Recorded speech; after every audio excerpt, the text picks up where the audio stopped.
기도하겠습니다. 거룩하신 아버지 하나님, 이 부족한 종을 귀한 성도님들 앞에 보내셔서 진리의 말씀을, 구원의 복음을 다시 한번 나눌 수 있도록 해주셔서 감사합니다. 저의 마음을 성령으로 충만케 하셔서 밝히 진리의 복음을 드러내는 이 밤이 되게 하여 주옵소서. 예수님의 이름으로 기도합니다. 네. 오늘 밤에 저와 우리 성도님들이 한 1시간 안에 종교개혁 구원론에 대해서 살펴보겠습니다. 종교개혁이 너무 당연한데 왜 살펴봐야 되냐 하면요, 그럴 만한 또 이유가 있습니다. 종교개혁이 한 500년 지나다 보니까 이상한 또 목소리들이 많이 나오고 있어요. 구원론, 칭의론 같은 말입니다. 칭의를 얻으면 그게 바로 구원입니다. 구원을 얻기 전에는 반드시 칭의를 얻어야 됩니다. 칭의는 의롭다함을 얻는다 이 뜻이거든요. 그러니까 칭의론, 구원론 이걸 굳이 나누어서 성도님들은 생각할 필요가 없겠습니다. 왜 칭의론과 구원론은 반드시 성경적이어야 되는가? 신앙의 핵심이기 때문에 그렇습니다. 여기서 잘못되면 자기는 아무리 구원을 얻었다고 스스로 확신을 한다 할지라도 구원을 얻을 수가 없습니다. 구원론과 칭의론의 문제가 실감이 안 나면 이걸 생각하면 되죠. 천주교와 개신교의 문제죠. 천주교의 구원론, 칭의론과 우리의 구원론, 칭의론은 완전히 다릅니다. 그것 때문에 종교개혁이 일어났습니다. 이게 잘못되면요, 우리가 아무리 열심히 믿는다고 할지라도 하나님께서는 하나님 우리에게 알려주신 대로 믿지 않으면 우리에게 구원을 주시지 않을 뿐 아니라 하나님께서 굉장히 싫어하십니다. 하나님의 복음을 대적하는 입장에 우리가 서게 되는 겁니다. 또 이 구원론과 칭의론에 있어서 잘못된 사상을 전하면 그게 바로 다른 복음이거든요.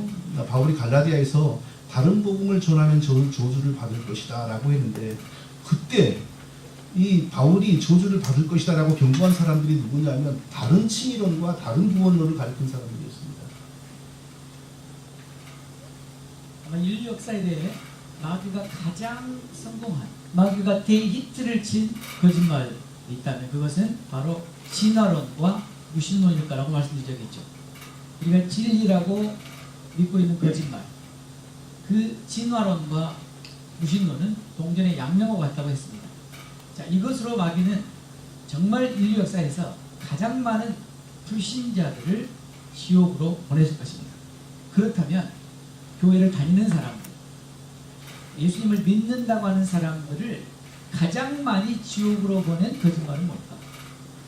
그게 바로 거짓 원론이라고 합니다.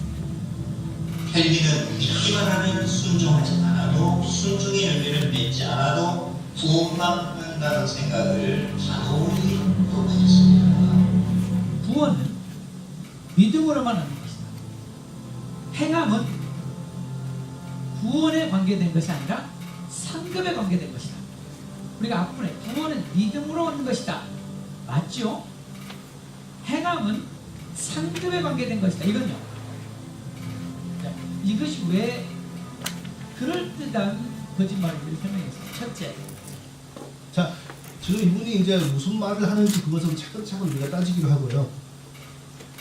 누군지 혹시 아시겠습니까? 바로 가까운 데 있는 분이라고, 우리 교회 인칭인지 모르겠지만 가까운 데 있는 분이라고 알고 있습니다. 근데 지금 하고 있는 얘기가 간단한 게 아닙니다. 지금 교회 다니는 사람들을 무수히 지옥으로 보낸 거짓말이 뭔지 아느냐? 잘못된 구원론이라고 그러잖아요. 이분은 지금 뭘 잘못된 구원론이라고 하냐? 종교개혁자들을 통하여 우리에게 온 구원론을 잘못된 구원론이라고 하는 겁니다. 교회 다니는 무수한 사람들이 그 구원론을 진짜로 성경적인 것으로 믿고 교회를 다니지만 다 지옥으로 가고 있다 이거예요. 근데 이런 한 분 정도가 이런 소리를 하면 저 사람 하나 저런다고 우리가 예민하게 할 필요가 없죠. 근데 유명한 교수들이 같이 먼저 이런 소리를 하니까 이제 이분이 따라하는 거죠. 그렇기 때문에 이게 간단한 이야기가 아닌 것입니다. 자, 정리해보죠. 종교개혁 이전에 천주교는 구원론에 대해서, 칭의론에 대해서 어떻게 가르쳤습니까? 믿음은 항상 들어가요. 어디나, 어느 교단이나 천주교나 기독교나 믿음은 항상 들어가요. 예수 믿고 구원 받는다 그래요. 근데 예수 믿고 그 믿음만으로 완전히 구원을 받느냐, 아니면 뭔가를 더 해야 되느냐, 여기에서 이제 딴소리가 나오는 거예요. 천주교는 믿음 외에 우리가 올바른 행위를 해야 돼요. 이게 믿는 사람답게 살아야지 이 뜻하고는 또 다른 겁니다. 구원의 조건으로서, 구원의 공로로서 우리가 예수만 믿는 게 아니고 구원을 얻을 만한 사람답게 뭔가를 하나님 앞에 만들어야 되는 거예요. 이게 천주교의 사상이거든요.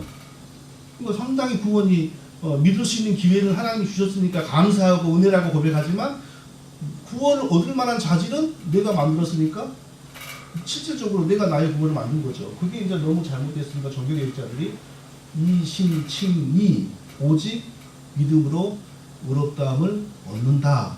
오직 예수 그리스도를 믿음으로 의롭다함을 얻는다. 다른 건 필요 없다.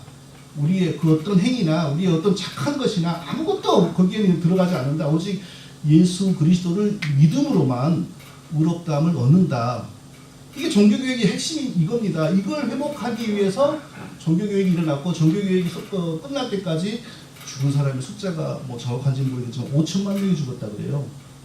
그 5천만 명이 한 자리에서 다 죽은 것이 아니고 이제 교황 세력과 종교개혁 세력이 계속 그 알력이 있는 가운데 전쟁을 통해서도 죽기도 하고 한 명 한 명 불러서 교황이 종교재판으로 화형시켜서 죽이기도 하고 뭐 이런 모든 걸 다 합하면 이 종교개혁이 진리가 회복되는데 희생된 사람의 수가 5천만 명이라고 그래요. 그 어마어마한 피를 흘리고 이신칭이 인간의 공로를 하나도 작용하지 못한다.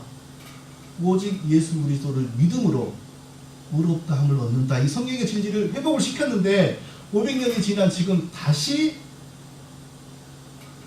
여기 이전으로 돌아가는 거예요. 예수 믿음만으로 끝나는 게 아니고 믿고 난 이후에 우리가 어떻게 사느냐에 의해서 구원이 달라집니다. 이렇게 안 가르치고 종교개혁자들이 가르치는 이신치기만 가르치는 교회들을 향하여 조금 전에 그 목사님 뭐라고 했습니까? 거짓말이라고 그러잖아요. 교회 다니는 무수한 사람들이 그 거짓말에 속아서 지옥 간다고 그러잖아요. 지금 이제 흐름이 이렇다는 겁니다. 차근차근 보겠습니다. 조금 전에도 제가 말씀드린 것처럼 교회 다니는 모든 목회자들과 신자들과 교단들은 다 하나같이 구원이 예수 믿음으로 구원 얻는다 그럽니다. 예수 믿는다 그럽니다. 구약시대는 장차 오실 예수님을 상징하는 것을 붙들어서 구원을 얻었다. 신약시대는 십자가에 직접 피 흘려 죽으심으로 우리 죄를 용서하신 예수님을 믿어 구원을 얻었다. 그러니까 예수님 믿는 것 외에는 다른 구원의 길이 없다. 이거 다 말을 해요. 그리스 종교에도 말을 하고 천주교도 말을 하고 개신교도 말을 해요.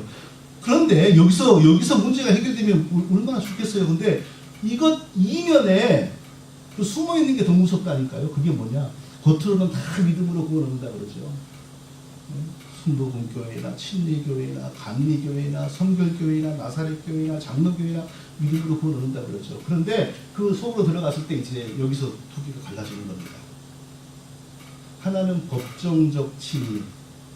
법정적인 칭의란 말은 무슨 말이냐면 신앙용어인데 법정에서 하나님이 재판장으로서 그래 너가 실제로 거룩하지도 않고 실제로 너가 구원을 얻을 만큼 천사 같은 면도 없지만 예수 그리스도를 구주로 믿는 것을 보고 예수 그리스도의 의로움을 네 것으로 인정하여 법적인 측면에서 너는 의로워 이렇게 법적인 측면에서 너는 죄인이 아니야 라고 해서 우리를 구원해 주신다 라고 하는 사상이 법정적인 칭의입니다.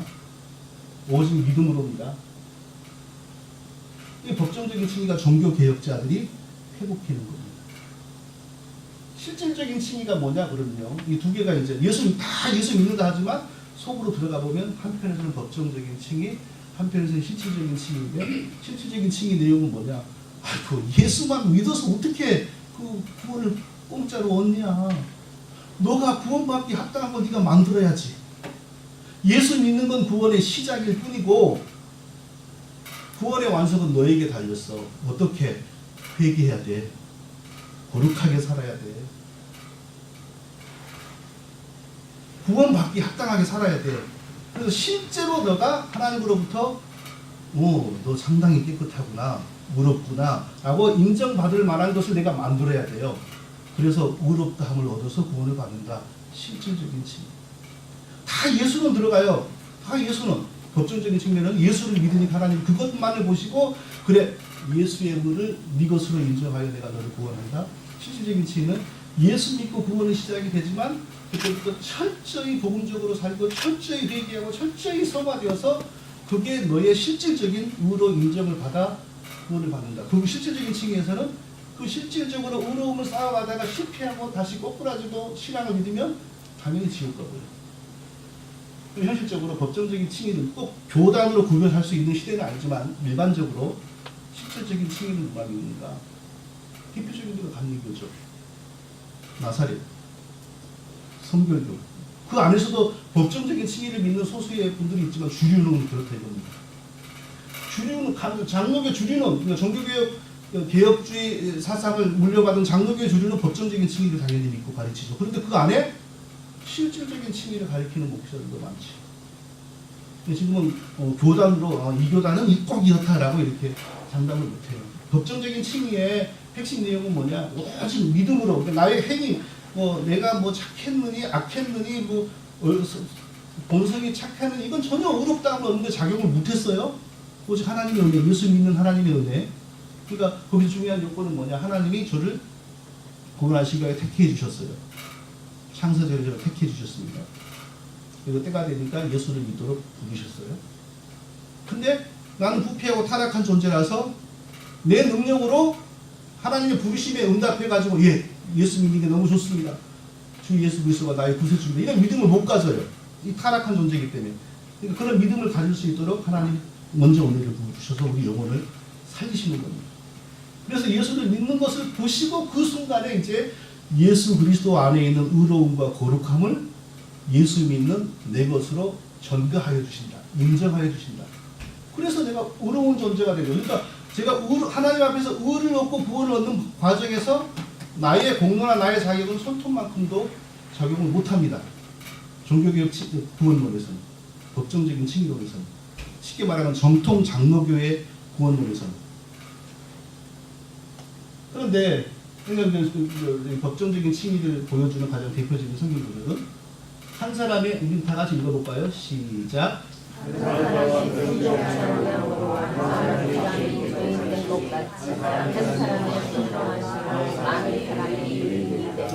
한 사람 예수 그리스도가 우리를 대신하여 하나님의 모든 뜻에 순종하셨고 율법의 요구대로 대신 죽으셨어요.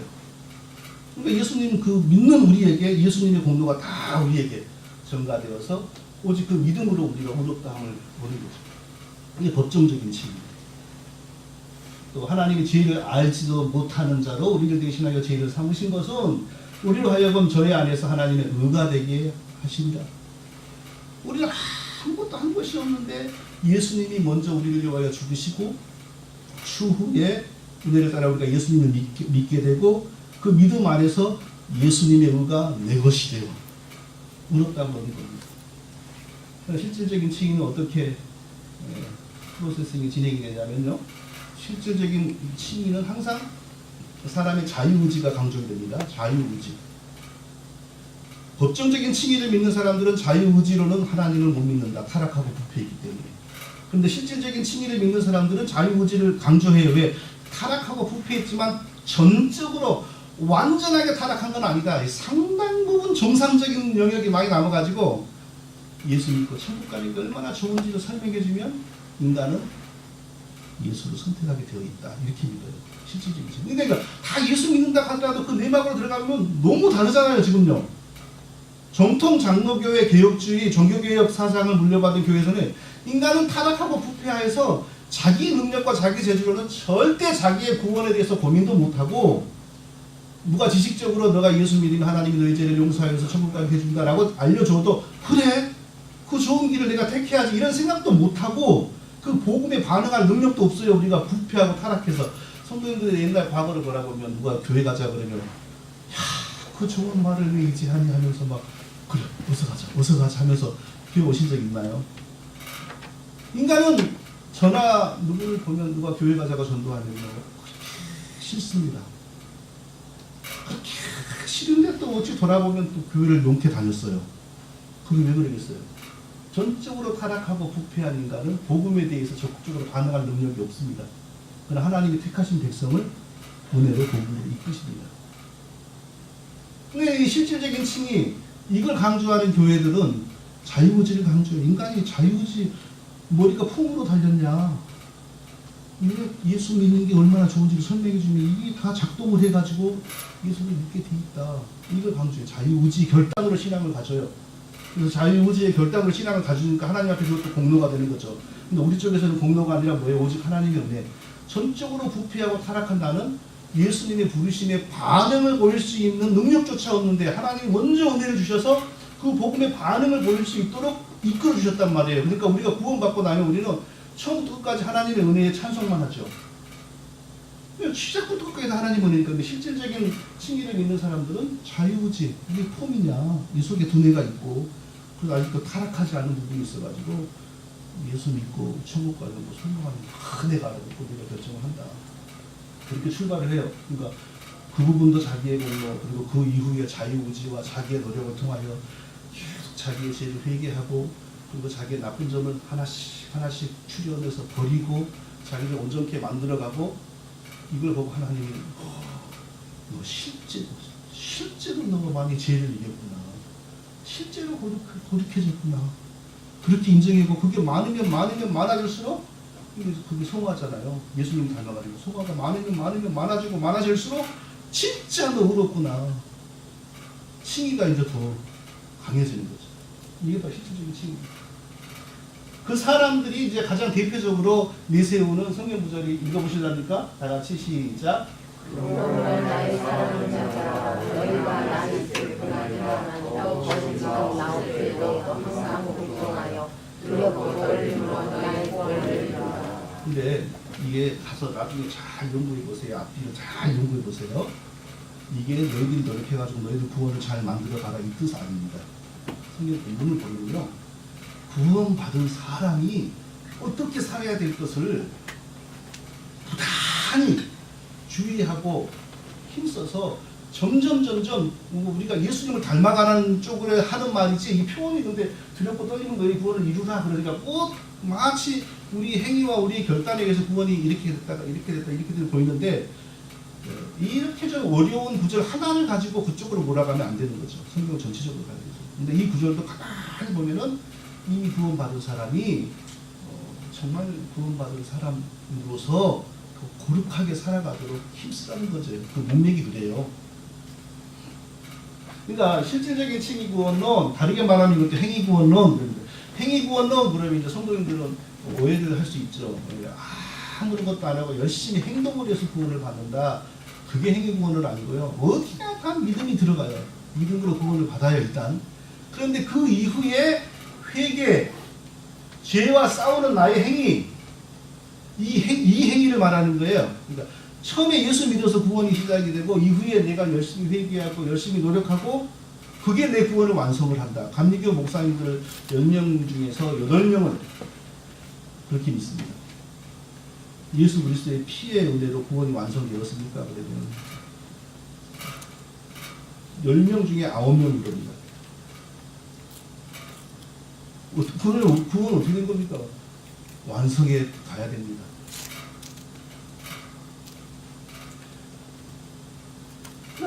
신인협력구원론도 같은 말입니다. 하나님이 예수 믿을 기회를 주셨다는 것에선 은혜죠.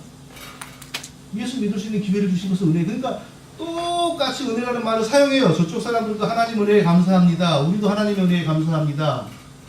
우리가 하나님 은혜에 감사한다 그럴 때 우리의 신앙은 뭐냐? 하나님이 나를 택하여 주셨고 믿도록 불러주셨음에도 불구하고 나는 그 믿음을 붙잡을 수 있는 능력도 없었는데 하나님이 그 믿음을 붙잡을 수 있는 힘도 주시고 그리고 구원 이후에 끝까지 나를 붙드셔서 놓지 아니하시고 이런 측면에서 우리 하나님 은혜에 감사합니다 이러잖아요. 근데 저쪽 실질적인 은혜를 칭의론을 주장하는 사람들은 믿을 수 있는 구원의 기회를 붙잡을 수 있는 기회를 주셨다는 면에서 감사합니다 하나님. 그렇게 말합니다. 그리고 그 이후에 내가 바르게 행동할 수 있도록 성령이 도와주셔서 그렇지만 여전히 끝까지 나의 공로와 나의 노력은 빠지지 않는 겁니다. 그래서 하나님이 주신 은혜의 기회에 내가 보답하고 반응함으로 구원을 얻는다. 그래서 신인협력구원이다. 그러나 내가 큰 죄를 짓고 빠져버리고 회개를 안 한다고 다시 지옥에 가는 거고요. 자, 이런 그러니까 예수를 믿고 일단 구원이 시작이 됐지만 이후에 자기의 노력과 결단과 행위로 그 구원을 지키고 의롭다함을 유지하고 더 많은 의롭다함을 얻기 위해 노력하는 사람들을 향하여 성경이 뭐라고 결론하냐면요. 행위로서는 의롭다함을 얻을 유체가 없느니라. 만일 의롭게 되는 것이 율법은 행위잖아요. 의롭게 되는 것이 율법으로 말미암았으면 그리스도께서 헛되이 죽으셨느니라. 네가 행동 바르게 가지고 너를 의롭게 만들면 아니 네가 계속 행동 잘하라고 가르쳐 줄 텐데 왜 예수님이 죽었겠냐 이거죠. 다 같이 읽어볼까요? 시작. 율법 안에서 의롭다함을 얻으려 하는 너희는 그리스도에서 끊어지고 은혜에서 떨어진 자로다. 자기의 노력과 자기의 행동으로 하나님으로부터 의롭다함을 얻으려고 노력하는 사람들을 향하여 뭐라고 바울이 말하냐면 너는 그리스도의 은혜에서 끊어진 자다. 아니 인간적으로 생각하면 바르게 살려고 노력하는 거 좋은 거잖아요. 하나님 내가 이렇게 옛날에는 도둑질도 했던 사람이요. 옛날에는 가늠도 했던 사람이요. 근데 내가 하나님의 인정받기 위해서 내가 다 끊고 담배도 끊고 진짜 거룩하게 살고 걸음걸이도 거룩하게 지금 하고 있는데 그런데 그 하나님 앞에서 그런 것으로 인정을 받으려고 하는 사람을 향하여 성경은 뭐라고 하시냐면 그리스도에 의해서 끊어진 자로다. 그러니까 그 어떤 인간도 행위로 자기의 노력으로는 절대로 하나님 앞에 의롭다함을 얻을 사람이 있어요? 없어요? 없어요. 이게 기독교입니다. 이게 기독교입니다. 자, 그럼 실제로 성령의 사람들이 어떻게 의롭다함을 얻었는지 살펴보겠습니다. 대표적인 성경의 사람들이. 자, 믿음의 조상은 아브라함은 언제 어떻게 칭의를 얻었는가? 아브라함이 어떻게 칭의 의롭다함을 얻었는지를 보는 게 굉장히 중요하죠. 왜냐하면 아브라함이 우리의 믿음의 조상이니까. 그가 만일 올바른 행위로 의롭다함을 얻었으면 그게 기독교라고요. 그게 우리 믿음의 조상이니까. 어떤 장면입니까? 안 보이세요? 아브라함이 자기 아들을 바쳐서 하나님께 드리려는 최고의 행위잖아요. 하나님을 향한 인간이 할 수 있는 100세에 낳은 아들을 잡아서. 그러면 하나님이 이런 행위를 보시고 이때 아브라함아 너 의롭다. 이제부터 내가 너를 의로운 자라고 인정하겠다. 라고 하셨을까요? 아니에요. 이런 행위를 보시고 하나님이 의롭다고 하신 적이 없어요. 무슨 장면이죠? 밤에 하나님이 아브라함을 불러내셨어요. 저기 밤하늘에 별을 보게 하면서 지금 70이 넘고 80이 넘고 90이 넘었는데도 자식 하나도 없잖아요. 근데 하나님이 밤하늘에 별을 보여주면서 저 나중에 너의 후손이 저 별처럼 많을 거다. 이렇게 말을 하니까 아브라함이 입으로만 믿는 게 아니라 진심으로 믿었어요. 진짜로 믿었어요. 진짜로. 그 말을 믿는 것을 보고 하나님을 어떻게 읽어봅시다. 다 같이 시작. 그들을 이끌고 밖으로 나가 이르시되 하늘을 우러러 물결을 펼치나 보라. 또 그에게 이르시되 내 자손이 이와 같으리라. 아브라함이 여호와를 믿으니 여호와께서 이를 그의 의로 여기시고. 이해되세요? 우리의 믿음의 원조, 우리 믿음의 조상 아브라함은 어떻게 의롭다함을 얻었는가? 자식을 죽여서 바치면서 의롭다함을 얻은 것이 아니고 하나님의 말씀을 진심으로 믿음으로 자식 한 명도 없을 때 이 자식이 장차 밤하늘의 별처럼 이렇게 많을 것이다. 이 약속의 말씀을 믿을 때에 그때 하나님이 이것을 그의 의로 여기시고 근데 이게 여기서 끝나는 게 아니고 이게 신구약을 관통해요. 바울이 신약의 의를 가르칠 때 바로 이 사건을 인용을 해요. 그래서 바울이 칭의를 가르칠 때 바울이 로마서에서 아브라함을 인용한다고요. 만일 아브라함이 행위로서 여기서 말하는 행위는 하나님의 말씀에 순종했고 고향과 친척집을 떠나고 아들을 죽여서 제사를 드리려고 하고 이런 거죠. 이런 행위로 의롭다 하심을 받았으면 자랑할 것이 있으려니와 왜? 행동을 잘했으니까. 근데 아브라함이 아무것도 자랑할 게 없어요. 왜? 행동이 아니라 하나님을 믿음에 그것이 그에게 의로 여겨진 바 되었느니라. 신약의 칭의도, 근데 이게 나중에 종교개혁의 칭의거든요. 종교개혁의 칭의도, 신약 초기의 칭의도, 구약의 아브라함의 칭의도 아직 믿음이에요. 한 번도 올바른 행위를 했을 때 하나님이 보기에 하나님을 감격하게 하는 행동을 했을 때 하나님이 그걸 기뻐하셔가지고 너는 의로운 자이다 이렇게 말한 적이 없습니다. 사람이 의롭다 하심을 얻는 것은 율법의 행위에 있지 않고 뭐라고요? 믿음으로 되는 줄 우리가 인정하노라. 지겨울 정도로 성경은 행위로 우리가 의롭다함을 얻는 것이 아니고 오직 믿음으로 의롭다함을 얻는다. 그러므로 우리가 믿음으로 의롭다 하심을 얻었은즉, 그러므로 우리가 착한 행동으로 의롭다함을 얻었은즉이 아니고 그러므로 우리가 예수 그리스도를 믿음으로 의롭다함을 얻었은즉. 자, 예수님은 뭐 칭의를 얻을 필요가 없는 분이죠. 이 세상에 오실 때부터 의로우신 분이니까. 그런데 예수님이 마지막 하신 말씀을 통하여 우리가 알 수 있는 거예요. 우리가 어떻게 의롭다함을 얻는가. 예수께서 신포도주를 받으신 후에 이르시되 다 이루었다 하시고 머리를 숙이니 영혼이 떠나가시더라. 다 이루었다. 우리를 구원하시기 위해 하실 일을 다 이루었다 그랬어요. 만일 예수님이 이때 내가 너희에게 해줄 일은 다 했다. 그러나 너희들도 나를 본받아서 복음적으로 잘 살아야 된다. 복음적인 율법에 다 순종을 해야지 의롭다함을 얻을 것이다. 예수님이 이런 사상을 가지고 십자가에 달리고 죽으셨다면 이때 그냥 다 이루었다고 안 하시고 뭐라 그랬을까요? 내 할 일은 다 했다. 이랬을 거라고요. 내 할 일은 다 했다. 이제 너희 할 일은 나를 본받아서 너희도 바르게 잘 사는 거다. 이랬을 거라고요. 예수님도 돌아가실 때 남겨진 게 없어요. 우리의 칭의와 구원을 위해서 다 이루었다. 오직 예수님 믿기만 하면 되는 겁니다. 자, 성경은 이처럼 지겨울 정도로 정말 귀에 못이 박힐 정도로 우리가 하나님 앞에 의롭다함을 얻고 구원을 받는 과정에 있어서 우리의 공로나 우리의 행위를 철저하게 배경을 합니다. 그만큼도 인정을 하지 않습니다. 그러나 인간은 참 희한하게 다른 데서는 공짜를 좋아하면서도 여기에 대해서는 그래도 뭔가를 해야지. 뭔가 나도 뭔가 하는 게 있어야지 구원을 얻지 그냥 아무것도 안 하고 믿기만 해. 이게 실감이 안 나는 모양이에요. 그러니까 역사 보면 항상 이 오직 믿음으로 의롭다함을 얻는 이 신앙을 전적으로 수용하지 않고 그럼 내가 뭔가를 해야지 라고 하는 사람이 매 시대마다 있었어요.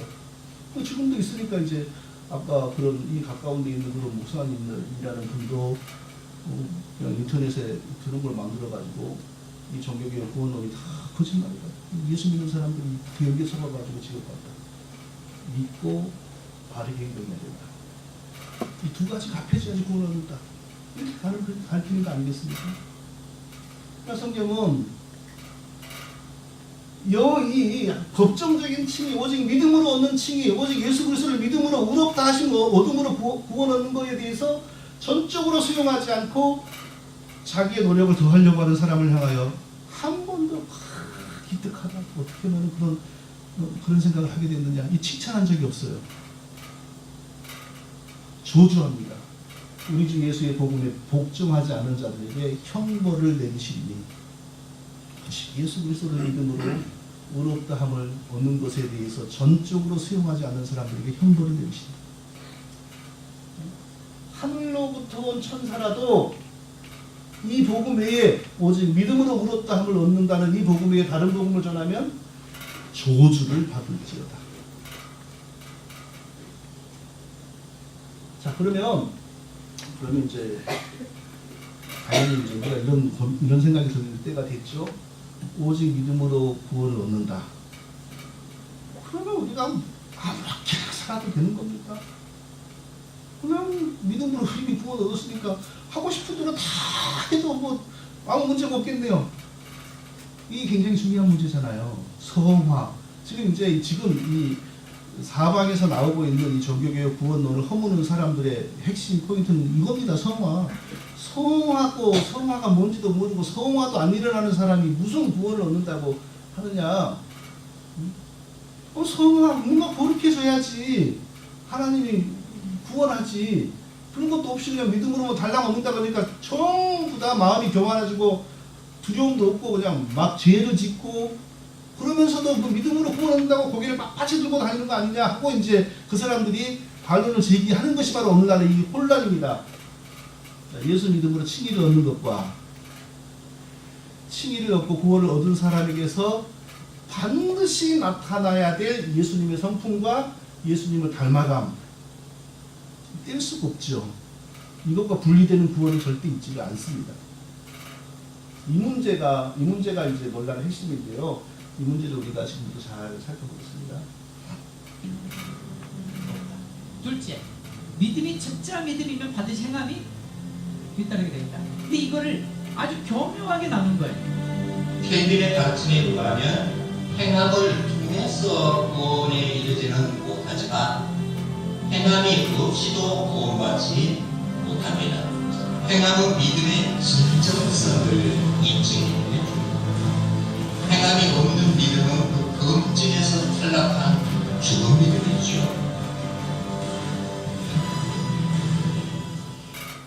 구원은 믿음으로 얻는다. 아멘. 그러므로 행함은 구원과는 무관한 것이다. 이게 너무나 그럴듯한 거짓말이었고 무수히 많은 교인들이 이 거짓말에 속아서 아마 제가 아직 안 가봤지만 아마 너무나 많은 사람들이 지옥에서 억울해하고 있을 것입니다. 근데 지금 제가 여러분들에게 나누는 이야기는 이 똑같은 맥락에서 정말 이것은 신학적으로 아주 치명적인 구원론의 오류인데 그게 뭐냐면 구원은 칭의에만 관계된 것이고 성화는 상급에 관계된 것이다. 라는 거짓말이죠. 지금 저분이 하는 말이 절반은 맞는 말이고 절반은 틀린 말입니다. 그리고 저분이 이용해 먹는 저 한국의 어떤 교수님의 말도 어떤 뜻으로 했느냐에 따라서 맞는 말일 수도 있고 틀린 말일 수도 있습니다. 이 정도로 이 칭의와 성화의 문제는 아주 미묘하게 얽혀 있습니다. 그러나 분명한 사실은 의롭다함을 얻고 구원을 얻는 과정에서 우리의 행동은 요만큼이라도 영향을 미칠 수 있을까요? 없을까요? 없습니다. 그러면 그 전적으로 은혜를 믿고 구원을 받은 사람들의 행동은 믿기 전하고 똑같을까요? 아니요. 절대 또 그럴 수도 없습니다. 이것을 성경적으로 잘 설명하면 돼요. 그런데 아주 교묘하게 오직 믿음으로만 칭의를 얻고 행동은 구원을 얻는데 아무런 관련이 없는 것이다 라고 가리키는 것은 거짓말이다. 그 말은 곧 다시 말하면 행동의 칭의를 얻고 구원을 얻는데 굉장히 중요한 것이다. 이 말이잖아요. 그것은 곧 어디로 돌아간다고요? 다시 종교개혁 이전에 천주교로 돌아가는 거예요. 이게. 그래서 무슨 거라 그러니까 말이 이렇게 좀 비슷비슷하지만요. 잘 생각해보면요. 얼마나 무서운 말인지 알아요. 구원은 오직 예수님 믿음으로 얻습니다. 거기에 우리 행동은 요만큼도 없어요. 그렇죠? 예? 그런데 오직 은혜로 구원을 얻고 나면요. 희한하게 옛 성품이 죽고 새 성품이 나타나기 시작한다니까요. 이게 성화예요. 분명한 사실은 성화의 근거에서 구원을 얻었느냐? No, 절대 안 그래요. 오직 믿음과 은혜로 구원을 얻었어요. 오직 믿음과 은혜로 구원을 얻었어요. 그런데 그때부터 성화가 나타나요. 이거 이렇게만 설명을 해야 돼요. 근데 지금 이분은 뭐라 그래요? 오직 믿음으로만 구원을 얻고 행동은 중요한 게 아니다라고 말한 것은 잘못된 논리입니다. 이게 아주 바르게 살자고 하는데 나쁘게 생각할 사람은 어디 있어요? 근데 말이라고 다 좋은 말이 아니잖아요. 진리는 분명하잖아요.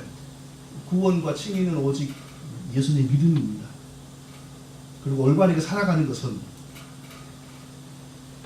구원해 준 사람에게 역사해 하시는 성령의 열매입니다. 이 문제를 지금부터 좀 정리를 분명하게 하겠습니다. 조금 전에 했던 얘기가 또 다시 제가 하게 되네요. 종교개혁 이전의 천주교의 구원은 뭐냐? 예수님 믿음, 그리고 올바른 행동, 믿음, 변화되는 삶, 이 두 가지가 다 있어야 구원을 얻고 칭의를 얻는다. 천주교가 이겁니다. 근데 종교개혁은 성경 어디에 그런 말이 있느냐? 오직 믿음으로만 칭의와 구원을 얻는다. 그런데 지금 이제 아까 저런 분들이 이게 거짓말이다. 희대의 거짓말이다. 무수한 교인들이 거기에 속아서 지옥이 지금 가 있을 것이다. 아마 내가 지금 안 가봐서 그런데 자기가 거기 갈 거 예상하는 것 같아요. 그러니까 아마 내가 가서 보면 알겠지만 이러잖아요. 지금 내가 그 말을 들을 때 웃음이 나오더라니까. 아마 내가 안 가봐서 내가 지금 모르겠는데 자기는 거기 갈 사람이라는 거예요 지금요. 믿음만 의지하지 않고 행동을 하나님 앞에서 바른 행동을 하려고 노력하지 않아가지고 지옥 간 사람 많다 이거예요. 분명하죠? 종교개, 천주교, 종교개혁, 오직 믿음의 종교개혁. 그런데 지금 와서 다시 천주교 사상으로 가는 거예요. 믿음만으로는 안 된다. 우리 바로 살아야 된다. 자, 성화란 무엇인가? 간단히 말하면 처음에 우리가 하나님의 형상으로 지어진 아담이 하나님의 형상으로 지어졌잖아요. 죄가 들어오기 전에는 얼마나 거룩했겠습니까? 그리고 많은 그 인격과 여러 면에서 예수님하고 이미 처음부터 닮아 있는 거죠. 근데 하나님의 언약을 배반하고 죄가 들어오고 나니까 예수님하고 닮은 것이 없어져 버린 거예요. 그리고 오히려 마귀하고 닮아져 버리잖아요. 그런데 구원받고 예수의 영이신 성령이 임하니까 그 성령의 역사로 말미암아 예수님을 닮아가는 거예요. 그게 성화예요, 성화. 그러면 이거 질문 한번 해볼게요. 불교인들도요, 얼마나 휴지 잘 줍고 불효도 없기 잘하고 그런지 몰라요. 행동이 우리보다 더 나을 수도 있어요. 그거 성화입니까, 성화 아닙니까? 성화 아니에요, 그것은요. 그건 성령으로 말미암은 게 아니라니까요, 그것은. 성령이 우리를 새롭게 하시고 성령이 우리를 죄로부터 멀어지게 하심으로 새로운 사람으로 재창조, 거듭나게 하심으로 예수님의 성품이 나오기 시작하잖아요. 그게 성화예요. 자녀들아 너희 속에 그리스도의 형상이 이르기까지, 이 말이 바로 너희 속에 그리스도의 형상. 우리가 타락으로 말미암아 그리스도의 형상이 많이 왜곡되어 있는데 다시 거듭나고 성령이 부어짐으로 예수님을 닮아가기 시작합니다. 뭐 성화는 우리가 무슨 상관인가? 구원은 오직 믿음으로 얻는데 죽어 와서 무슨 또 성화를 얘기해가지고 피곤하게 하십니까? 이럴 수 있잖아요. 성화는 우리하고 상관이 있습니다. 제 앞에 한번 읽어볼까요? 제 앞에 시작. 창세전에 그리스도에서 우리를 택하사 우리는 사랑 안에서 그 앞에 거룩하고 의미 없게 하시려고. 하나님이 창세 전에 우리를 자기 백성으로 택하셨습니다. 예정론이죠. 예정론. 우리가 거기까지는 잘 아는데 한 가지 모르는 게 있어요. 우리를 예정하신 목적은 뭘까요? 우리를 구원하시고 거기서 끝나는 게 아니라 뭐라고요? 거룩하고 흠이 없게 하시려고. 그러니까 예정의 목적은 우리 단순히 우리를 구원하는 것뿐만이 아니고 우리를 거룩하고 흠이 없게 하시려고. 거룩하고 흠이 없게 하시려고. 다르게 말하면 성화되게 하시려고. 하나님을 기쁘시게 하는 인생 되게 하시려고 말이잖아요. 그러니까 구원의 은혜가 임할 때에 반드시 함께 오는 은혜가 뭐냐? 우리를 성화되게 하는 은혜가 함께 오는 겁니다. 그 다음에 거룩하고 흠이 없게 하려 하시리라. 우리를 왜 구원했느냐? 거룩하고 흠이 없게 하려 하시리라. 온전한 사람을 이루고 그리스도의 장성한 분량이. 저 말씀도 여러 가지 의미가 있지만 분명히 그 중에 어떤 의미는 우리를 예수님처럼 닮아가게 만든다. 성화되게 한다는 거죠. 정리하자면 성화가 먼저 있어서 구원을 받은 적은 없습니다. 우리가. 오직 예수님을 믿게 해주시는 그 은혜로 말미암아 구원을 입었습니다. 그런데 구원과 더불어 시작되는 게 뭐냐? 처음에 하나님의 목적대로 우리를 거룩하고 흠이 없게 만드시는 성령의 역사가 시작이 되는 거죠.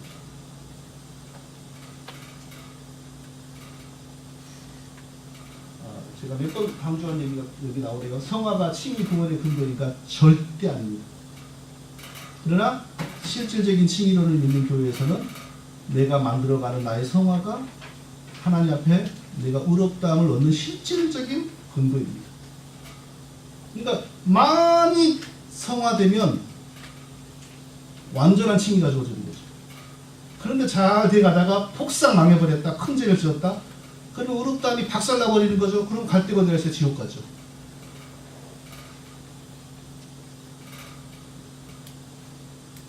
한 번도 우리는 우리의 변화된 행위로 말미암아 구원을 얻은 적이 없습니다. 우리가 그의 피로 말미암아 의롭다 하심을 받았으니, 우리가 우리의 좋은 성품으로 의롭다함을 받았으니 아닙니다. 올바른 행실로 의롭다함을 받았으니 아닙니다. 오직 예수 그리스도의 피로 의롭다함을 받았습니다. 만약 의롭게 되는 것이 율법, 행동과 관련이 있다면 그리스도께서 뭐할로 대신 죽었냐? 그리스도께서 헛되이 죽으셨습니다.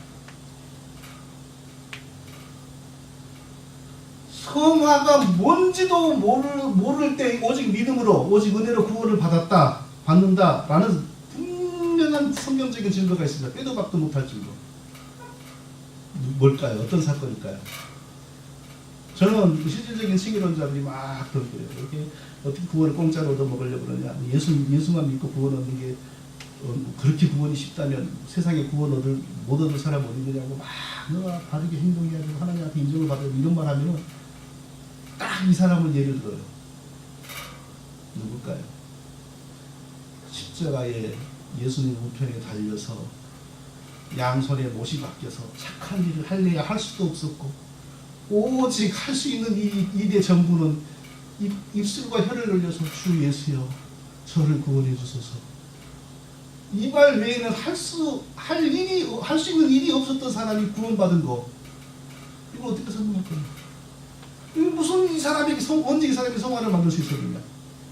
언제 이 사람이 착한 행동을 할 수 있었느냐? 그러면 한 사람도 맞을 거 못합니다. 지금까지. 예수님이 십자가에 못 박혀 가지고 아무런 올바른 행동을 할 수 없는 사람이 주 예수여 나를 구원해 주소서. 내가 진실로 오늘 내게 이르노니 내가 오늘 나와 함께 낙원에 있으리라. 이렇게 구원이 임하잖아요. 여기 무슨 행동이 작용을 합니까? 오직 은혜지요. 칭의와 구원과 성화의 관계. 성화는 구원의 원인이 아닙니다. 성화는 칭의의 원인이 아닙니다. 우리 중에 그 누구도 하나님 앞에서 바르게 살았더니 하나님 그거 보시고 내가 너를 의롭다 하겠다 이런 적이 없습니다. 오직 은혜로 예수님 믿게 하심으로 칭의와 구원을 주었습니다. 그리고 그때부터 칭의와 구원의 열매로 나오는 게 뭡니까? 성화가 나오는 겁니다. 이 뒤집어서 말하면 근데 저 사람은 자기가 구원받았다고 그러는데 30년 동안 성화가 1cm도 안 나오더라. 이제 이게 표현이 참 이상합니다만 30년 동안 누가 무슨 기준으로 이제 그걸 측정을 하는지 근데 이제 쉽게 말한다고 쳐요. 30년을 같은 교회를 다니면서 봤는데 요만큼도 성화가 안 나오더라. 쉬운 말로 그런 경우는 어떤 경우일까요? 그런 경우는 우리가 이제 함부로 말할 수 있는 내용은 아니지만 속으로 저 사람이 진짜 의롭다함을 받았고 성령을 받았다면 저럴 수는 없지. 그렇게 생각하면 되는 겁니다. 그지만 사람의 눈은 정확하지 않기 때문에 함부로 말하면 안 되잖아요. 속으로 저 사람이 자기 자신이 지금 교인이라고 생각하고 그리스도인이라고 생각하지만 진짜 거듭났고 성령으로 말미암아 새로워진 사람이라면 어떻게 30년 동안 이 행동의 변화가 요만큼도 안 나오겠어. 이건 우리가 속으로 생각할 수 있는 부분이라고 봅니다. 성화는 우리의 칭의나 구원의 원인이 아니고 따라오는 결과입니다. 왜? 처음부터 하나님이 우리를 오직 믿음으로 구원하시고 우리를 믿음으로 구원하신 목적은 뭐냐? 깨끗하고 거룩한 사람이 되어서 하나님을 기쁘시게 하는 사람이 되게 만들려고. 그러니까 진짜 구원의 은혜를 입은 사람은 반드시 행동의 변화가 따라오게 되어 있죠. 그리고 이제 더 중요한 것은 이게 굉장히 중요한 부분입니다. 왜냐하면 우리 장로교 성도들이 이제 여기까지는 많이 알아요. 아 그래 성화는 변화된 삶은 칭의의 근거가 아니고 칭의의 열매다. 여기까지 인정을 해요.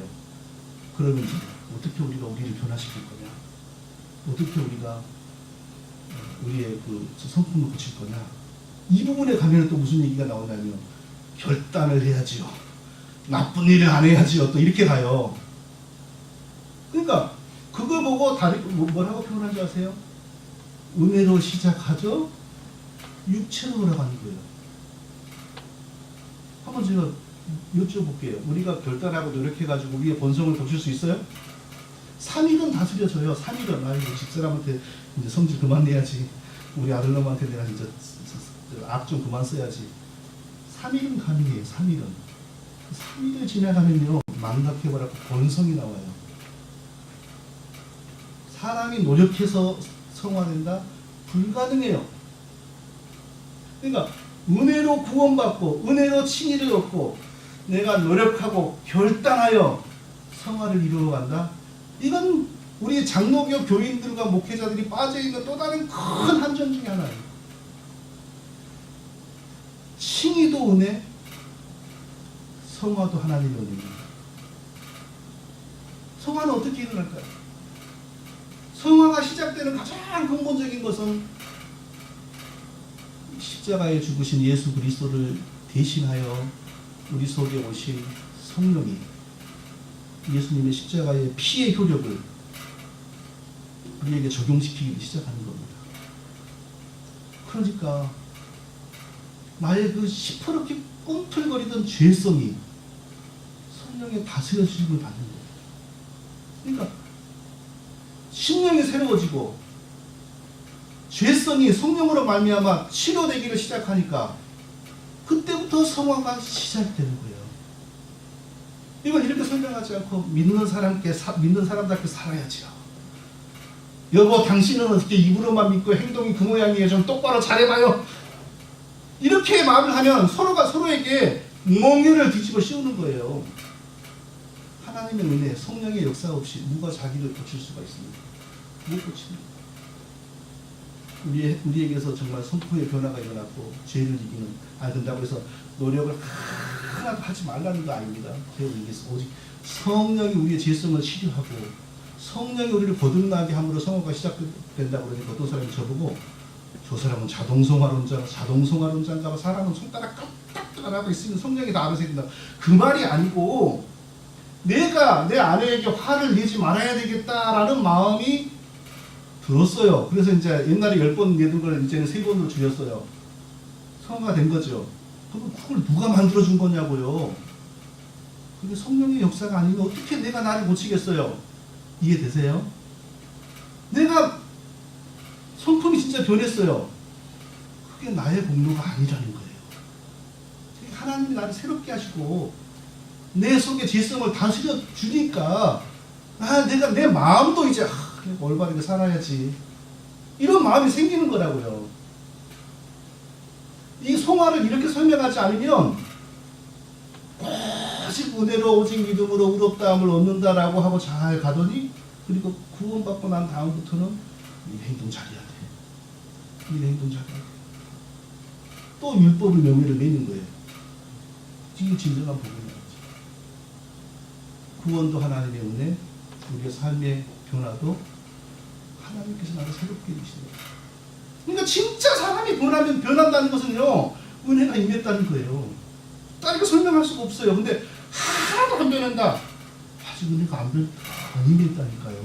하나도 안 변하는 그 사람에게, 은혜가 임하지 않은 사람에게 당신 장로도 됐는데 행동을 그렇게 하면 되겠어. 행동도 고쳐봐요. 이런다고 고쳐집니까, 사람이? 안 고쳐져요. 그런데 많은 경우에 보면요, 이 구원에 대해서 바르게 가르치고 이해를 하고 있는 분들이 그 행동을 고치는 거에 대해서는 완전히 천주교식으로 간다. 이런 행동을 하면 안 돼, 저런 행동을 하면 아니, 물론 제가 그런 행동 해도 괜찮아, 이것도 해도 그 말이 아니에요. 우리의 죄성의 변화, 치료, 우리 삶의 변화가 어떻게 일어나는가? 예수 그리스도의 십자가의 피의 효력을 우리에게 적용시키는 성령의 사역으로부터 시작이 된다고요. 그러니까 노력으로 우리가 우리를 고쳐지는 게 아니에요. 그 노력으로 우리가 우리를 고치는 것은 길어봐야 며칠이라고요? 3일. 3일 지나가면 본성이 다 살아나요. 금식 3일 할 때는 천사가 되는 것 같죠? 제가 옛날에 8개월 동안 3일씩 금식하다가 금식을 그만둬버렸어요. 그 뒤로 딱 한 번 하고 더 이상 안 해요. 그때 왜 그만뒀냐면 8개월째 되는 날인데 누가 무슨 말을 하는데 화가 굉장히 나는데요. 심하면 꼭지가 돌더라고요. 그래서 제가 금식을 이렇게 매달 3일씩 하고 이러면 상당히 그냥 10분의 1은 천사가 될 줄 알았는데 하나도 안 변하네. 이거 굶지 말자. 차라리 밥 3끼 먹으면서 바르게 마음 쓰자. 그리고 제가 그때 금식 끊고 나서 거의 하다가 작년에가 한 번 했다니까요. 사람은 자기 자신의 성품을 못 고칩니다. 자기 지성을 못 고칩니다. 내 지성과 내 성품을 고치실 분은 누구라고요? 성령입니다. 성화는 그렇게 일어납니다. 그러면 이제 지금부터 이게 실질적인 중요한 원리입니다. 그러니까 실질적인 칭의론자들은 그러니까 네가 각오를 단단히 해. 예수님의 모범을 본받아서 예수님처럼 살려고 노력해야 돼. 네가 예수님을 살려고 노력할 때 예수님도 너를 도와. 은혜로 구원을 얻었다가 다시 행위에 몽개를 매는 거예요. 우리는 절대 그렇게 밀리면 안 돼요. 그럼 어떻게 내 본성이 더 많이 변화해서 남편에게 더 좋은 아내가 되고 목사님에게 더 정말 좋은 성도가 되고 어떻게 우리를 고칠 수 있을 것인가? 늘 우리가 하나님의 말씀에 우리 자신이 젖게 만들어야 돼요. 이해되세요? 늘 하나님의 말씀이 우리 심령을 터치하게 만들어요. 쉬지 않고 늘 기도해야 돼요. 가장 대표적인 거 두 가지. 물론 거기 안에 예배 들어가죠. 왜 그러면 이제 딱 요약을 해가지고 말씀과 기도라 그러는데 왜 말씀과 기도가 우리를 성화를 시키는 것인가? 왜? 성령이 우리를 성화를 시키고 우리 마음에서도 바른 마음을 일으키게 만들어주는 분도 성령이신데 성령은 어떤 분인가? 말씀을 통하여 역사하는 것. 말씀대로 살아가도록 역사하는 겁니다. 말씀을 알지 못하고 성령으로 오시옵소서 성령이 오시옵소서 하는 사람들이 성령 받은 적이 없습니다. 악령을 받습니다. 그런 사람들. 굳이 성령이 오시옵소서 성령이 오시옵소서 안 해도 늘 말씀을 가까이 하고 말씀이 우리 심령을 젖게 하고 우리 심령이 말씀 속에 담궈진다. 이런 표현을 할 수 있을 것 같고 늘 기도하기 힘쓰면 성령께서 그 말씀의 영이시기 때문에 늘 우리와 함께 하세요. 계속해서 우리 심령을 터치하세요. 성령께서 우리의 마음을 고치십니다. 죄성을 고치십니다. 그래서 우리가 우리의 삶이 변해가는 것이지 구원은 오직 하나님의 은혜로 받고 그리고 행동을 고치는 것은 내 결단이고 내 노력이다. 이건 아니에요. 그렇게 해봐야 삶이 더 있고요. 구원도 하나님의 은혜, 행위가 고쳐지는 것도 하나님의 은혜. 하나님의 은혜를 그렇게 일으키시는 분은 성령인데 성령은 어떻게 우리 속에서 역사하는가? 속에서 우리가 하나님의 말씀을 가까이 하고 말씀을 읽고 부담 기도할 때에 보이지 않게 일하는 성령이 우리와 함께 하시는 거예요. 우리 속에서 깨어나려 주시고 마음을 고쳐주시고 성화가 어떻게 일어나는지 이제 아시겠습니까? 다른 거 없어요. 예배를 착실히 잘 드리는 성도, 말씀을 잘 분별하여 좋은 설교를 잘 듣는 성도, 늘 기도하기를 힘쓰는 성도, 이런 분들이 성령 충만하고 이런 분들이 삶의 변화가 일어나는 거죠. 제가 여기서 다 했던 얘기죠. 자, 그럼 이제 지금 제가 구원과 칭의는 오직 믿음이다.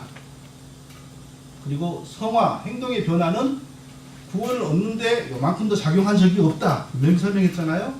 그리고 성화가 어떻게 일어나는지 그래서 우리가 노력하고 결정한다고 해서 다 되는 게 아니고 근본적으로 성령이 우리를 변화시켜야 되는데 성령은 어떤 분인가? 우리가 말씀을 가까이 할 때 늘 기도에 힘쓸 때 성령은 늘 우리와 함께 하시고 역사하시는 분이라고 설명했습니다.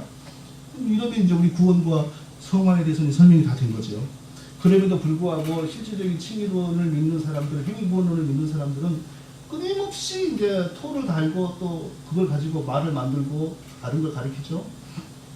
대표적으로 하는 말이 뭐냐? 행함이 없으면 죽은 믿음이라고 가르치는 야고보서는 성경에서 찢어버렸냐? 이제 이러잖아요. 그래서 야고보에서 행함이 없으면 죽은 믿음이라고 그러니까 행함이 있는 믿음으로 네가 구원을 얻어야지 이렇게 나오잖아요. 근데 야고보서는 절대로 행함 있는 믿음으로 구원 얻는다 이 말을 한 게 아니에요. 너가 진짜 올바른 믿음으로 구원 얻은 사람이라면 이 행동에서 나타난다. 이 얘기하는 거라고요. 야고보서가 절대 행위구원론, 실질적 칭의구원론의 근거가 될 수 없어요.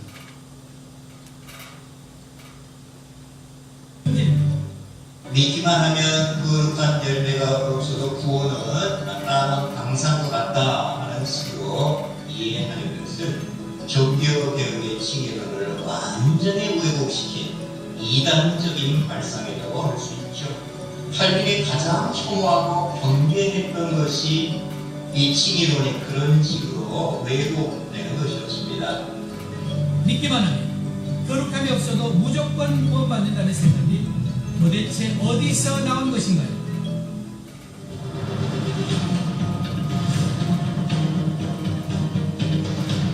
이 사람들은 한 번만 회개하면 더 이상 회개할 필요가 없다.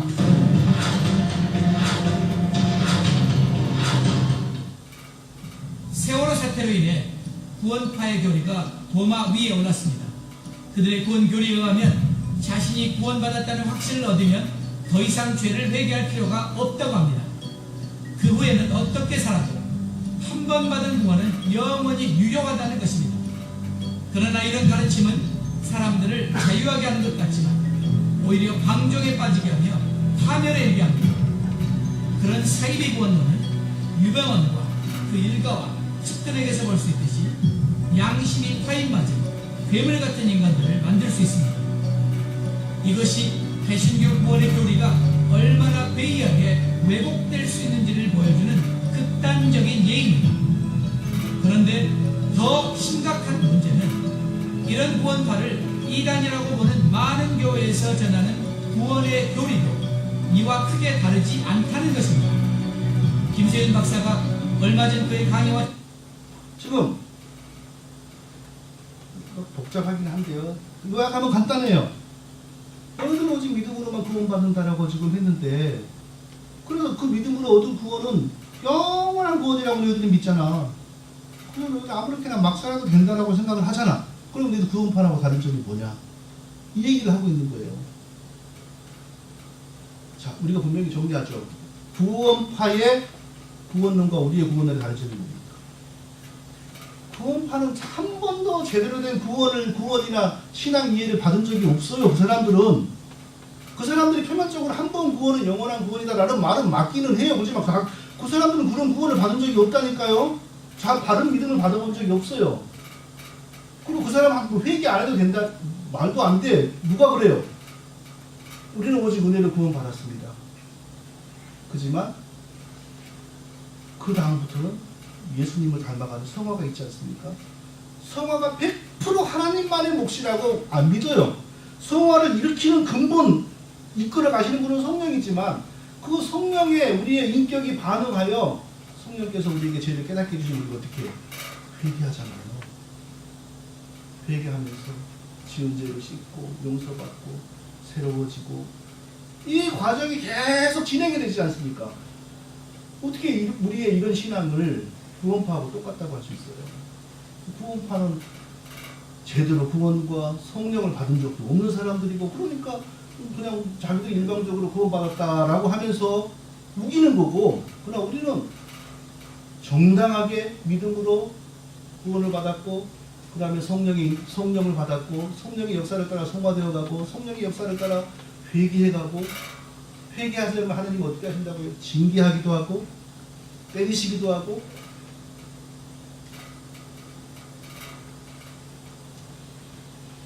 성화도 만들지 않고 구원을 공짜로 먹겠다는 거는 이건 인간적인 생각이죠. 인간의 생각으로는 항상 내가 뭔가를 만들어야 돼요. 이것은 원래 천주교로부터 온 지극히 아주 그냥 뿌리 깊은 공로주의입니다. 천주교의 대표 신학자인 토마스 아퀴나스라고 하는 분이 있는데, 이건 뭐냐? 토마스 아퀴나스의 아주 기본적인 사상이 뭐냐? 이 세상에 공짜는 없다.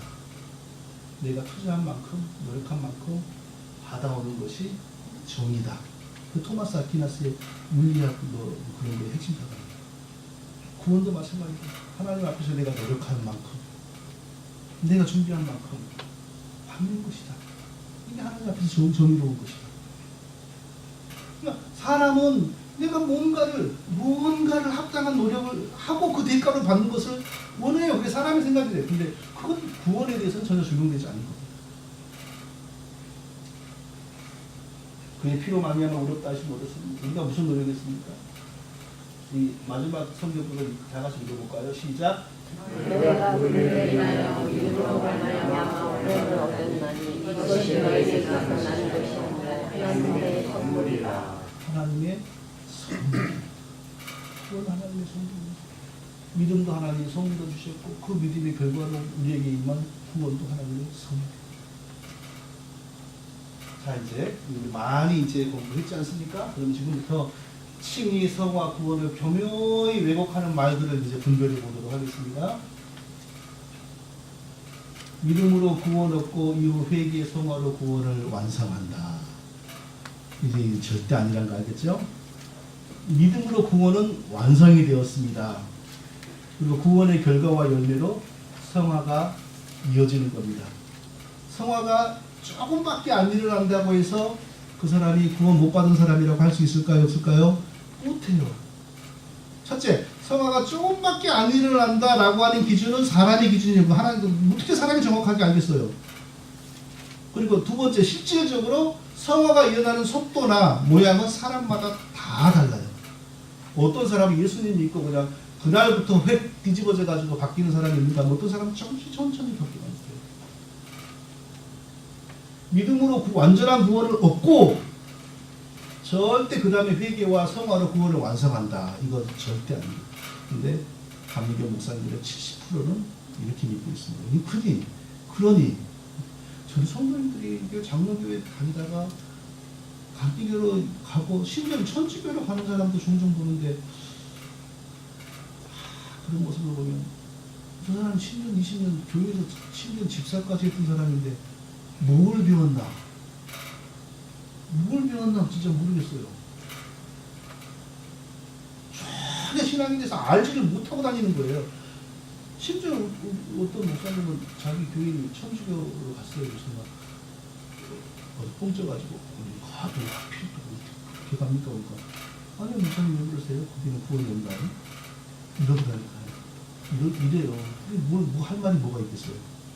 할 말도 없어요. 그리스도를 믿는 순간까지의 죄만 그리스도의 피로 용서받았다. 그리고 믿고 난 이후의 죄는 내가 다 회개해야 된다. 그래 용서받는다. 이것도 틀린 말입니다. 예수 그리스도의 피는 우리가 믿음을 가지는 순간 과거와 현재와 미래의 모든 죄를 이미 사하셨습니다. 그럼에도 불구하고 우리는 계속 회개해야 됩니다. 왜? 죄를 용서받기 위해서 회개를 하는 것이 아니라 우리를 거룩하게 인정해 주시고 우리에게 성령을 주신 하나님 앞에서 우리가 더러워지는 것이 너무 죄송하고 안 되잖아요. 회개하는 겁니다. 그래서 성령께서 우리에게 깨닫게 하시는 한 계속 회개해야 돼요.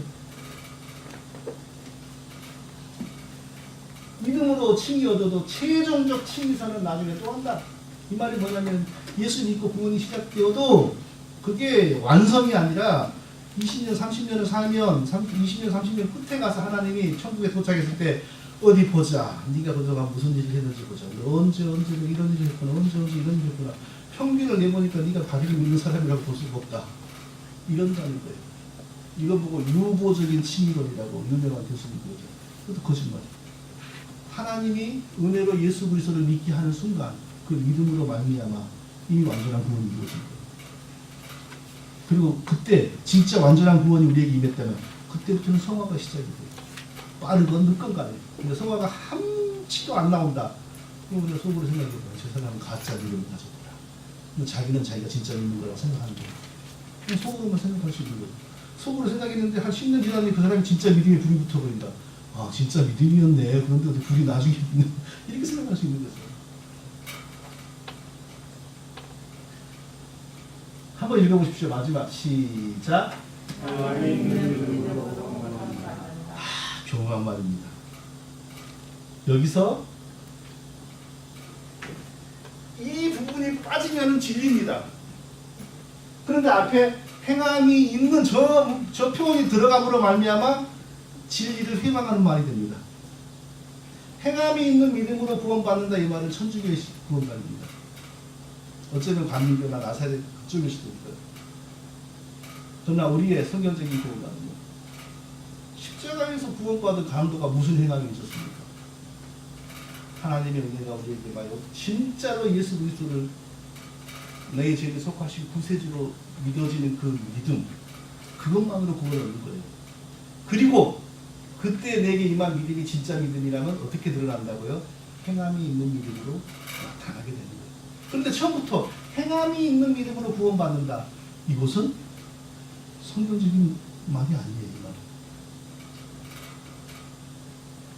자, 이제 마지막인 것 같습니다. 지난 한 해, 이제 금년에는 좀 이 논쟁이 좀 조용해져서 조용한 편입니다. 작년에 어마어마하게 시끄러웠습니다. 왜냐하면 종교개혁 500주년이라서 어마어마하게 시끄러웠죠. 그래서 많은 말들이 있었어요. 제가 이 말을 해가지고 한국 감리교 교단으로부터 이 감리교 교단이 화가 나가지고 저를 이단으로 잡아버리려고 조직이 가동됐었어요. 근데 제가 한 말 틀린 말이 한 글자라도 있는지 보세요. 만일 또 나가는 듣겠는데 만일 누가 그리스도의 피로 완전하게 구원받는다고 가르치지 않고 인간이 그 무엇을 더해야 구원이 완성된다고 가르쳤다면 누구에게 이단성이 있었던 것이다. 이게 듣기는 안 좋은 말이지만 틀린 말입니까? 맞는 말입니까? 맞는 말입니다. 오직 그리스도의 피의 은혜로만 구원을 받죠. 그런데 거기에 우리가 뭔가를 해야, 다른 행동을 해야 된다. 회개를 해야 된다. 성화를 해야 된다. 순종을 해야 된다. 그래야 구원받는다. 그러면 표현이 이상하지만 그건 잘못된 거죠. 맞는 말이에요. 그런데 이게 그분들을 격분하게 만들었죠. 그래가지고 상당히 어려웠어요. 저런 분들에게 저는 그렇죠. 계속해서 그래요. 사람이 뭘 해야만 그리스도 피 외에 사람이 뭘 해야만 구원을 받는다는 그 십자가 우편의 강도가 뭘 했냐. 아무 행동도 못했는데 그러면 예수님이 너는 그래 어디다가 좀 임시로 처박아 뒀다가 내가 나중에 너 거기서 마음이 좀 고쳐지면 나중에 천국으로 데리고 갈게 이랬습니까? 아니요. 옆에 십자가에 달리는 예수님에게 은혜를 간청하여 예수님께서 바로 훌륭하셨어요.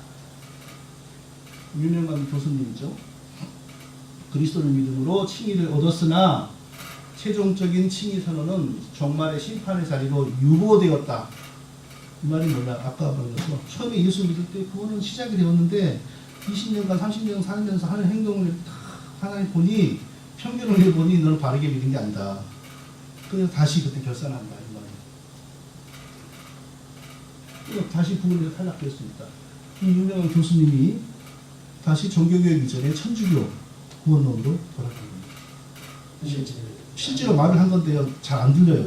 그래서 제가 이렇게 녹취했어요. 그 사람이 구원에서 탈락할 수 있다고 그러니까 이제 누가 질문을 했어요. 그러니까 이렇게 말한 거예요.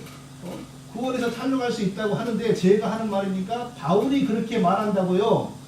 바울 서신을 제가 읽어주잖아요. 성경에 나와 있는 말 아니냐? 왜 내가 말하는 것처럼 이러냐? 바울이 그래요. 바울이 우리가 잘못하면 구원에서 탈락한다고 너희들 입 따위기 타면 하나님 나라를 유업으로 받지 못한다. 이게 김세윤이 한 말입니까? 바울이 한 말입니다. 그래서 이분이 뭘 가지고 그런가 하고 성경을 다 조사를 해봤어요. 절대 그 이분이 든 얘들이 믿고 구원 받아도 행동 잘못되면 다시 지옥 간다라고 해석할 부분들이 아니에요. 자기가 그렇게 믿고 싶으니까 성경은 그렇게 해석을 하는 겁니다. 예수님이 너무 명백하게 말씀하지 않았습니까? 읽어보십시다. 우리 다 같이 시작. 내가 그들에게 영생을 주노니 영원히 멸망하지 아니할 것이요 또 그들을 내 손에서 빼앗을 자가 없느니라. 우리를 위하여 우리의 죄를 짊어지고 피 흘리고 죽으신 예수님이 우리의 구주가 되셨어요. 그런데 그 예수님이 뭐라 그래요? 내 손에서 빼앗을 자가 없느니라. 누가 빼앗아가요 우리를? 우리가 더러운 죄를 지으면 예수님이 우리를 버리나요? 버리는 게 아니라 떼기시죠. 떼기시키죠. 또 그 밑에요. 다 같이요. 시작. 그들은 주신 내 아버지보다는 만물보다 크심에 아무도 아버지의 손에서 빼앗을 수 없느니라.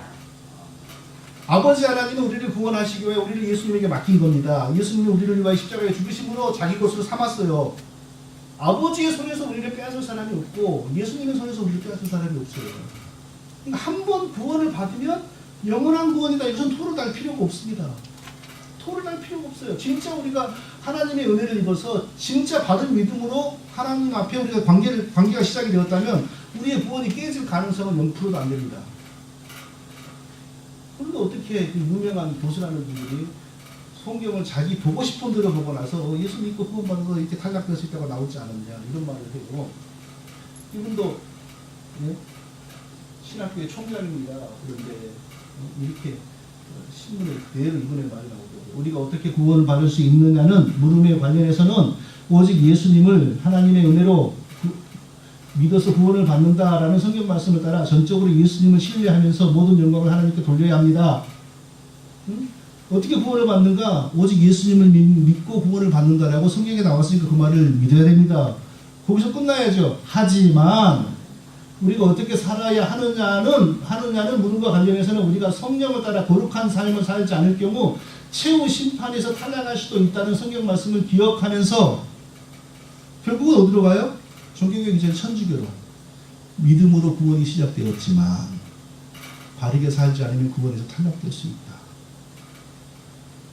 그러니까 이 옆 동네에 저 뭐 벤모시 목사님 혼자가 이렇게 떠드는 게 아니라 그보다 먼저 이렇게 신학교 총장들이 먼저 이런 소리를 하니까 벤모시기가 이게 배워가지고 여기서 막 열심히 외쳐낸단 말이에요. 인터넷으로 이렇게 500년 전에 이 진리가 회복이 되어 종교개혁 진리가 회복이 되었는데 500년이 지나니까 이 유명한 지식인들부터 종교개혁을 허물고 있는 거예요. 지금